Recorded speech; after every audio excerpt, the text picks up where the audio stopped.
Hello everyone, welcome back. We're going to continue our factoring journey today by factoring polynomials that are of the form ax squared plus bx plus c, where a is not equal to 1.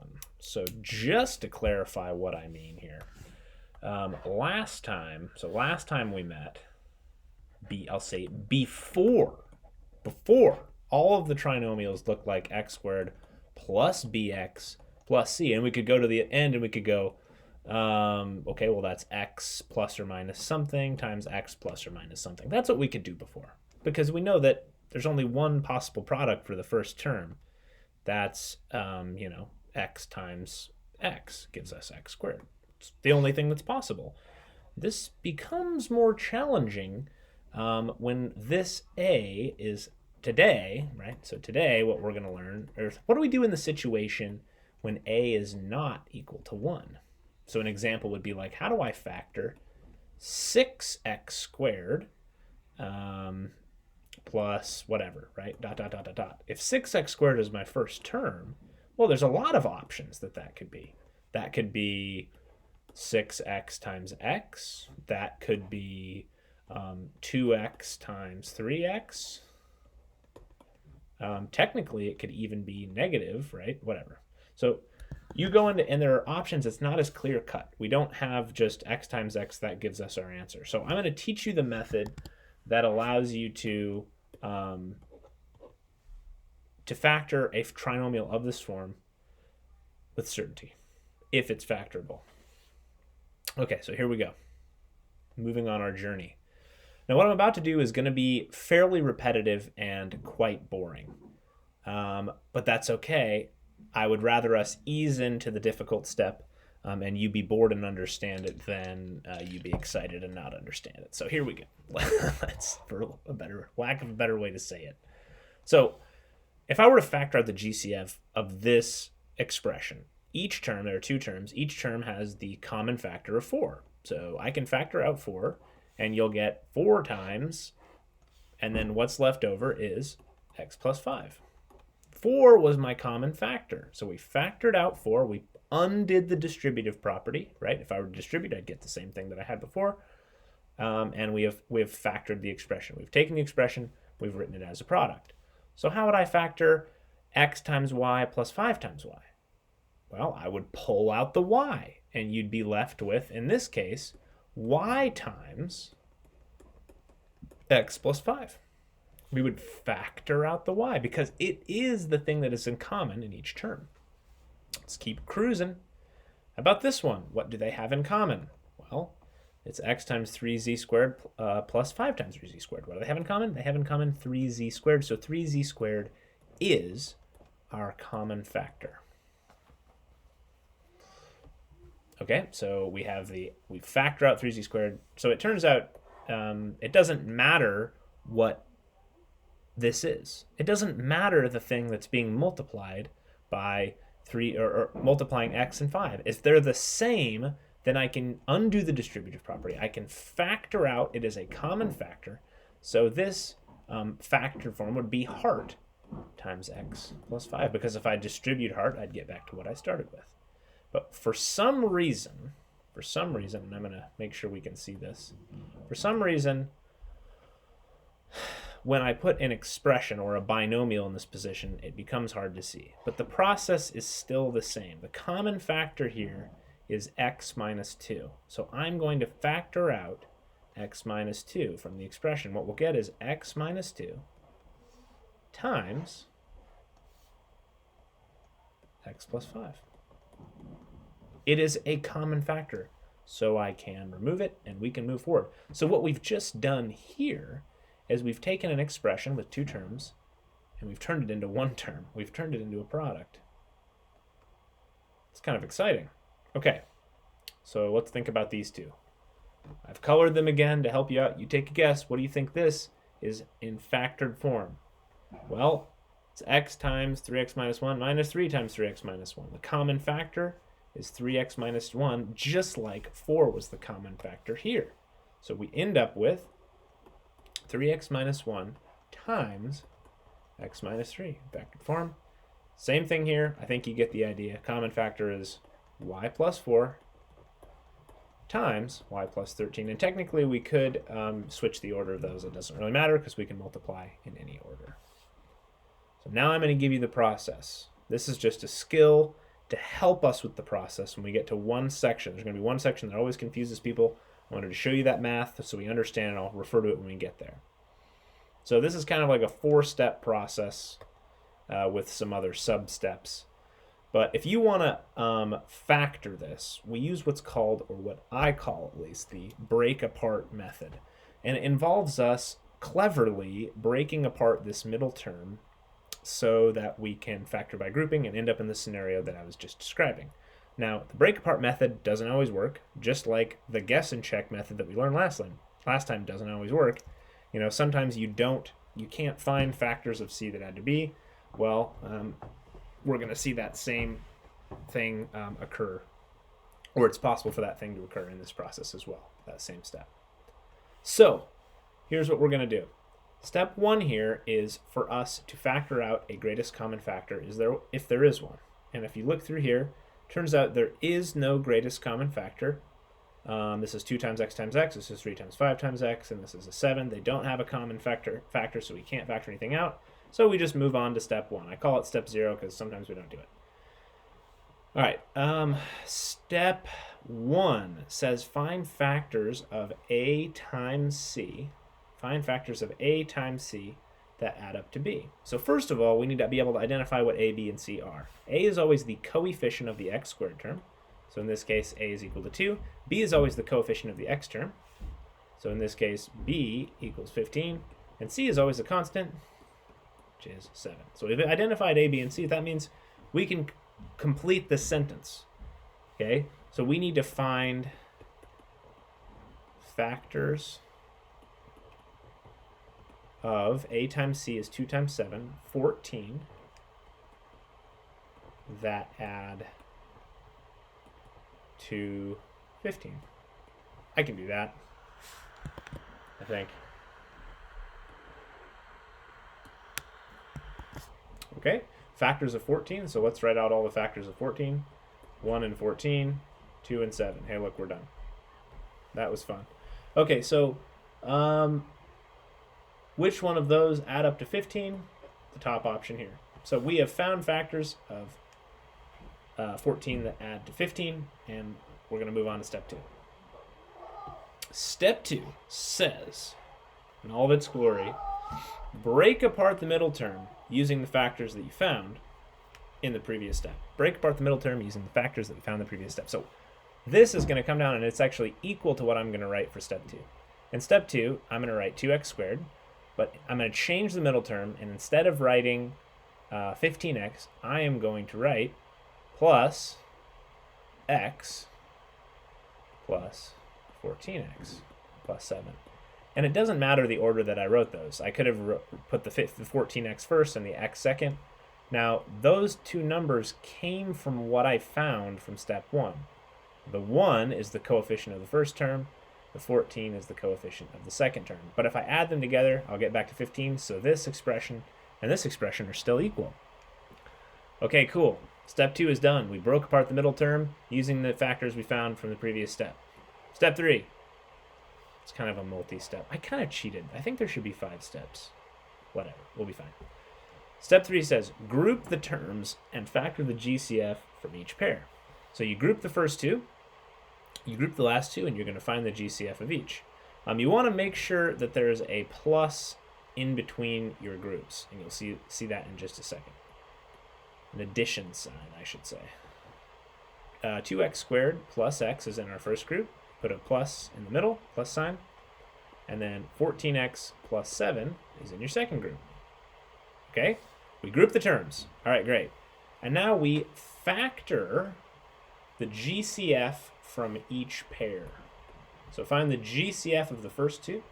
The GCF of the first two, what do they have in common? They have in common an x. So I can pull out an x from each of these. And you're left with 2x plus, pulled out an x, what's left? A 1. Because if we distribute it out, we have to get back to the same thing. So it's x times 2x plus 1. What's the common factor in the second group? In the second group, the common factor is 7. So we're going to have plus 7 times, now guess what? Check this out. This is the beauty. This is the beauty of this. Pull out a 7 and we're left with 2x plus 1. If I were to distribute back out, I get the same thing. And now we can do step 4, which is to write the product of binomials. We can do what we did from this step. We have a common factor. Here we had 3x minus 1 in each term. Here we have y plus 4 in each term. Now we can do that. We have 2x plus 1 in each term. So what I'm going to do for step 4 is we are going to factor out. We are going to pull out that 2x plus 1. Remove it from the expression, or sorry, from each term. And we're left with 2x plus 1 times y plus 7. Now that y plus 7, the y and the 7 come from, I'm going to move the underline, whatever is in front of these two groups of parentheses, right? Kind of a little trick to help us. So this is the factored form of 2x squared plus 15x plus 7.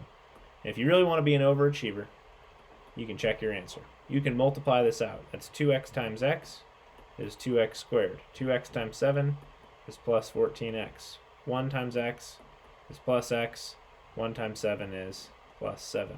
Hey, look, it's what we started with. Hooray! Because 14x plus x is 15x. Great. Hey, we did it, Gandalf. High five. So stoic. So stoic. Doesn't even move. He just sits there and disapprovingly glances at me. Okay, I'm just going to do a bunch more examples. Watch as many as you can stomach. Pause the video if you want to try one on your own. I'm just going to go full bore through these, and I'm going to color so you can see the options. Okay, first of all, step 0. Common factor? No common factor. We can move on. Or there is a common factor. The common factor is 1. All right, so we need to find factors of 2. We need 2 numbers, right? We need to find 2 numbers that multiply to a times c. A times c is 2 times 1. They multiply to 2, but add to 3. Well, that's easy. 1 times 3, no problem. Okay, so we found them. Bingo. Technically, we're not going to get into it. We're just going to keep going.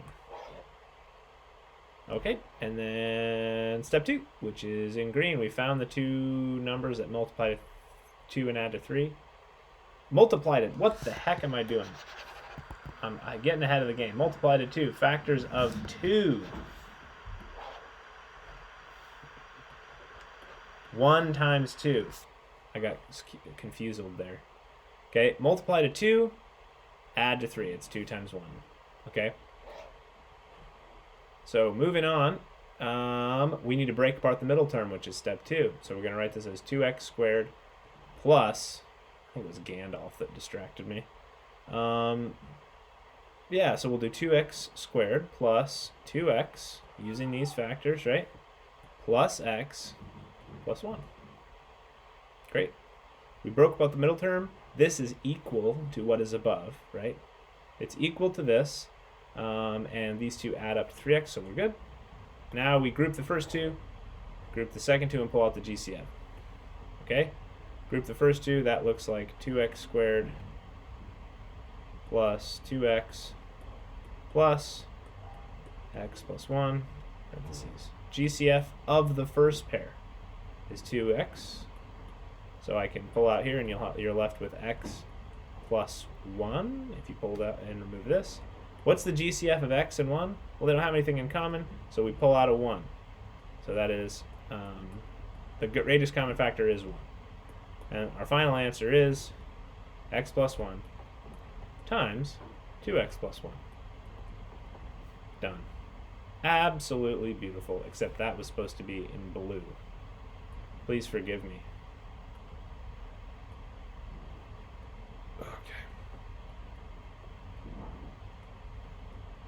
Have no shame.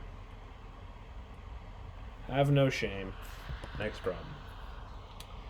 Alright, this is the first one we've done. It's got negative numbers. So Bear with me here. All right, so we need factors that multiply to 3 times negative 6. We need two numbers that multiply to negative 18 and add to negative 17. Multiply to negative 18 and add to negative 17. So let's write the factors of 18 out and see if we can find. So if they multiply to negative 18, that means one's negative and one's positive, right? One's got to be negative, one's got to be positive. So let's write out the factors of 18. So we're really looking for a difference. So 1 times 18, 2 times 9, 3 times 6. That's all of them. So which ones have a difference of 17? Oh, look at that. The first ones do. So those are the ones that we are going to use. The question is, which one's got to be negative, which one's got to be positive? If they add to negative 17, the 18 has to be the one that's negative. So we have here then 3c squared. It'll be plus c minus 18c minus 6. Fantastic. Fantastic. Okay, here's the deal. If this third term is negative, I want you to think about it when you group these. Think about it as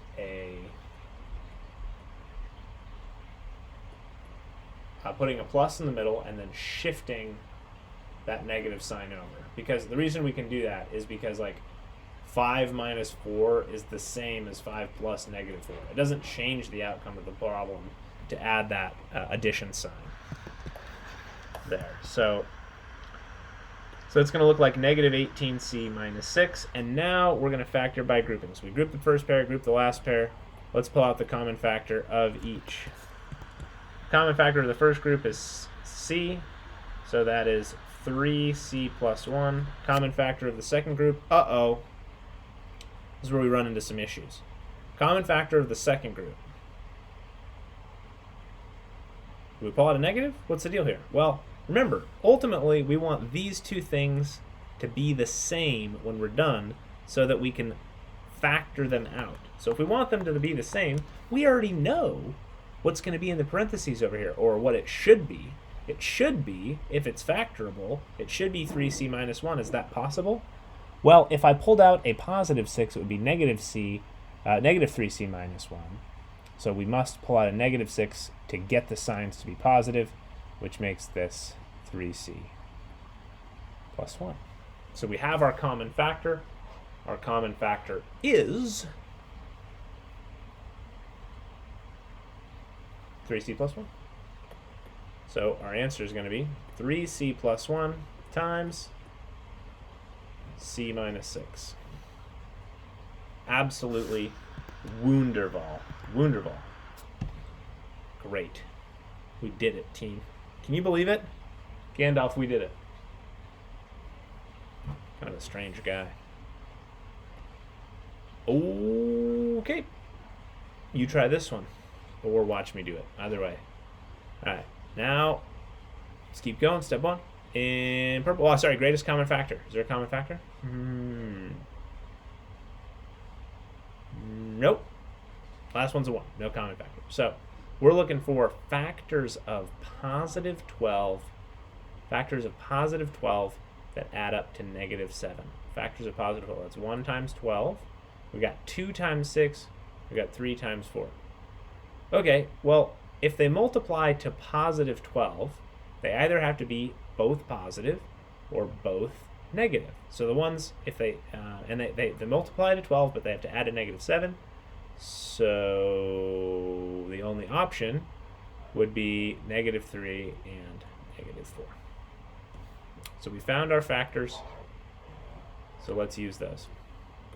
So we're going to end up with 12y squared minus 3y minus 4y plus 1. We're going to group them, which will give us 12y squared minus 3y. In between is a addition sign, minus 4y plus 1. Again, add that addition sign, scoot that over into the parentheses. Now we're going to factor out the GCF. The GCF is 3y for the first group, which gives us 4y minus 1. And then if you'll notice here, these have the opposite sign of what's in here. So here the 4 is positive, here is negative. Here's the negative 1, here the 1's negative, here the 1's positive. So that tells us we're going to factor out a negative 1 to change the signs to be what they are supposed to be. And we get our final answer. The common factor then is 4y minus 1. So we end up with 4y minus 1 times 3y minus 1. Okay, I think you guys hopefully have got the idea. Yeah, let's do this one. I'm going to do this one in one color to kind of wean us off using the colors, because not all of you guys have colors to separate things out. Okay, we're looking for factors of negative 220. Factors of negative 220 that add up to 51. Okay, so they multiply to 220. The product is 220. I'm writing this differently every time. Product is 220. The sum is 51. Two numbers. Huh. Let's think about that. All right, let's write out the factors of 220.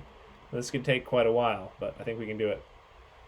So since they're opposite signs, we're looking for a difference of 51. I don't think it's really going to take us that long. 1 and 220. Not that. 2 and 110. Not that. It's not divisible by 3. 4 and 55. Bingo. Got it, team. We got it. 4 and 55. Those have a difference of 51. Let's go ahead and write this out. It's 22x squared minus 55, or sorry, plus 55. 55 has to be positive because the middle term is positive. X, we want the bigger number to take the sign of the middle term. All right, and then minus 4x minus 10. What's the common factor of the first group? They both are divisible by 11. This is 11 times 2, this is 11 times 5, and they both have an x. So I'm going to pull out an 11x, and we're left with x plus 5. And then in the second group, sorry, 2x plus 5. In the second group, they're both negative, so we're going to pull out a minus. And then they're both divisible by 2, so I'm going to pull out negative 2, and we're left with 2x. Negative 10 divided by negative 2 is positive 5.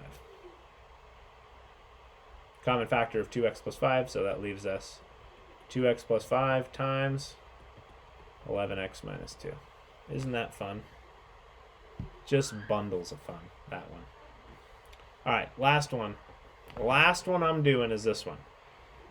All right, let's go ahead and get started. Oh, wait a minute. I saw you. You were about to multiply the 6 and the 12 and look for factors of negative 72, but you missed a key step, and that was step 0. How can you do that? How can you do such a thing? These have a common factor. All of them are divisible by 2. First thing I'm going to do is pull a 2 out. That's 3x squared minus 7x minus 4. Look at that. Minus 6. What is going on? I'm a math teacher, I swear. I passed the praxis exam, I think. Someone verify that. Can someone contact the school district, email HR, and be like, can you check Mr. Schlegel's credentials? I don't know if he actually knows how to do math. Okay, at least not arithmetic. Here we go. We pulled out the 2, and now we're going to complete this process, the process that we were doing before. So we're looking for factors of negative 18 that add up to negative 7. 1 times 18, 2 times 9, 3 times 6. We got our factors of 18. They have to be opposite signs because a positive times a negative is, we have a negative n number, right? So we're looking for factors of negative 18 and negative 7. They have to be a difference of 7, which means it's 2 and 9.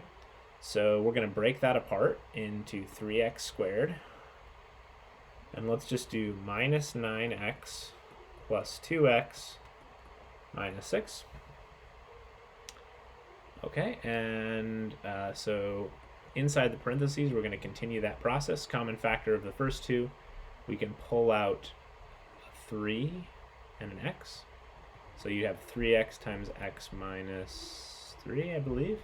And the next one, they're both divisible by 2, so that's plus 2 times x minus 3.